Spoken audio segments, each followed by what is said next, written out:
अस्सलाम वालेकुम, मेरा नाम है शहला नौरीन और आज हम बात करेंगे कि दादा की विरासत में पोते को कितना हिस्सा मिलेगा। हमने अपनी पिछली वीडियो में विरासत के हिस्से को बड़ी डिटेल में डिस्कस किया था। कौन कौन वारिस कितने हिस्से का हकदार है, माँ बाप को, बेवा को और औलाद को कितना हिस्सा मिलेगा। अगर आप तफसील से वो वीडियो देखना चाहते हैं, लिंक डिस्क्रिप्शन में दिया गया है, आप उस वीडियो को डिटेल में जाके देख सकते हैं, जिसमें हमने डिफरेंट सिनेरियोज डिस्कस किए थे कि किन हालात में किस तरह से विरासत तकसीम होगी।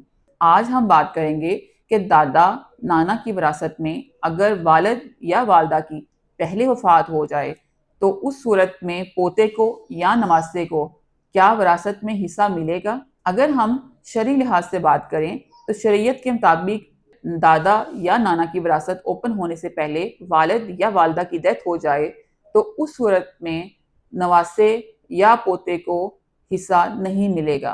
अब बाज़ लोगों का ये कहना है कि ये अनजस्टिफाइड है, ऑलरेडी एक यतीम बच्चा है, उसके वालिदैन की डेथ हो चुकी है और शरीयत ने उसको विरासत से महरूम कर दिया गया है। लेकिन शरीयत में विरासत के थ्रू रकबा मुंतकिल नहीं होगा पोते और नवासे को, लेकिन दादा या नाना यतीम बच्चों को अदर तरीके से थ्रू वसीयत या थ्रू डायरेक्ट ट्रांसफ़र या हिबा रकबा ट्रांसफ़र कर सकते हैं।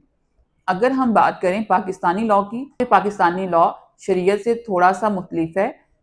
ये 1961 का लॉ है, मुस्लिम फैमिली लॉ ऑर्डिनेंस। ये अयूब के दौर में ऐड किया गया था। इसका सेक्शन 4 है, जिसमें तीन पोते को दादा की विरासत से हिस्सा दिया गया था, जिसके मुताबिक यतीम पोते को दादा की विरासत से उतना ही हिस्सा मिलेगा जितना अगर उसके वालिदैन जिंदा होते। ये दोनों के लिए है, पोते के लिए भी है और नवासे के लिए, पोती के लिए नवासी के लिए, दोनों जो ग्रैंड चिल्ड्रन हैं उन दोनों सूरतों में है कि अगर उनको उतना ही हिस्सा मिलेगा अगर उनके पेरेंट्स जिंदा होते, तो जितना हिस्सा उनको मिलता उतना ही हिस्सा उनके बच्चों को मिलेगा। दादा की वफात की सूरत में अगर दादा के 2 बेटे हैं और एक बेटे की डेथ पहले हो गई, तो जब दादा की विरासत ओपन होगी तो उस बेटे की औलाद को जो पहले फौत हो चुका है उसको उतना ही शेयर मिलेगा जितना अगर वो जिंदा होता तो अपने बाप की विरासत से उसको हिस्सा मिलता। तो इस सूरत में जब बेटे की डेथ पहले हो चुकी है तो उसको हिस्सा नहीं जाएगा। दादा की विरासत की सूरत में वो हिस्सा जो उनके वालिद का बनता था डायरेक्ट पोते पोतियों में तकसीम हो जाएगा। लेकिन इस सूरत में जो मतवफ़ी यानी कि जो वालिद है, उसकी जो बेवा है, इस सूरत में वो महरूम रहेगी, उसको हिस्सा नहीं मिलेगा।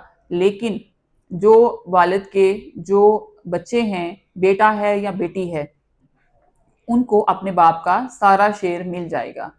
और यही सेम जो है वो नाना की सूरत में अप्लाई होगा।